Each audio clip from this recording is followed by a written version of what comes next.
Hey guys, this is a video about how to analyze both the disciplinary writing conventions and the rhetorical appeals in your rhetorical analysis essay. Okay, so first off, let's start with the intended audience of your primary article. So you're going to be choosing and analyzing an article written by a scholar in your field of study.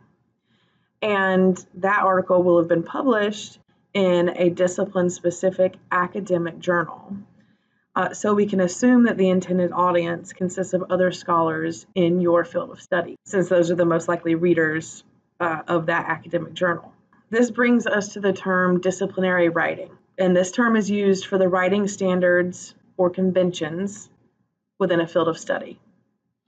So that means you need to consider the conventions or standards, so those words can be used interchangeably, that are valued in the writing for your discipline, because a text cannot be analyzed for its success without considering the intended audience. If we only analyze the rhetorical appeals from our own point of view, then that wouldn't be analyzing its success because we're not the intended audience for that article. So we can only analyze whether or not the article was successful based off of the intended audience's reaction or perception to that article. So a discipline is more than just a subject.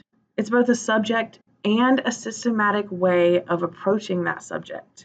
So that's what we need to keep in mind when we're considering the writing conventions and disciplinary writing. So this systematic approach includes an understanding of past approaches, the use of a particular method for understanding, the use of certain specialized vocabulary, and understanding of what commonly counts as evidence, and so on. So those are all examples of different writing conventions. And writing conventions can be defined as a way in which writing is usually done within that field of study. So as you work through this module, Module 1, keep in mind that the term writing convention is referring to the way that writing should be done within your field of study.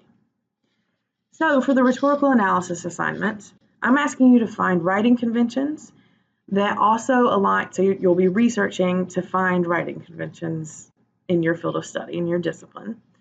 And those writing conventions must also align with the rhetorical appeals, one for logos and one for pathos. You may include one for intrinsic ethos, but that's not a requirement. But what I am requiring you do for extrinsic ethos is research the author's credentials and include those in your paper. But I'm not requiring that you analyze intrinsic ethos, but you definitely can do that within your ethos paragraph in your paper, if you would like to, and if it seems important to analyze that in order to fully analyze the success of the article. Okay, so I just want to give you some examples here. So the first one we're going to do is I went to the App State WAGs, see how to get there. This is your assignment sheet. You don't have to choose other sources until you complete the rhetorical analysis worksheet. So you must have at least 2 secondary sources in your paper, and this worksheet is where is the task you're going to complete to find those. And so this is the link that you should follow. Let's say I'm going into nursing. So I downloaded the Writing About Nursing from the Writing Across the Curriculum program from Appalachian State University. So this gives a bunch of different types of information about writing for nursing, general purpose and audience, general audience, that's not necessarily the audience for all of them, types of writing, and then we get to types of evidence. And what is logos? Evidence, right? So we can use something from this to include in our logos paragraph. So let's just say I want to include this. Writing and nursing values qualitative or observational data as evidence in writing. So let's look back at our flow chart here that is located on the assignment sheet. So first, you want to tell us the writing convention. Second, you want to give us an example of a rhetorical appeal that is also an example of that writing convention from your primary article. Then you're going to analyze the use of that appeal and convention, and whether or not that contributes to the persuasiveness of the article. So a very skeletal, minimal outline of your logos paragraph could look like this. Smith uses qualitative data as evidence to support her argument. According to whatever your source is, in this case it's the App State WAG, qualitative data is a valued writing convention within the nursing field.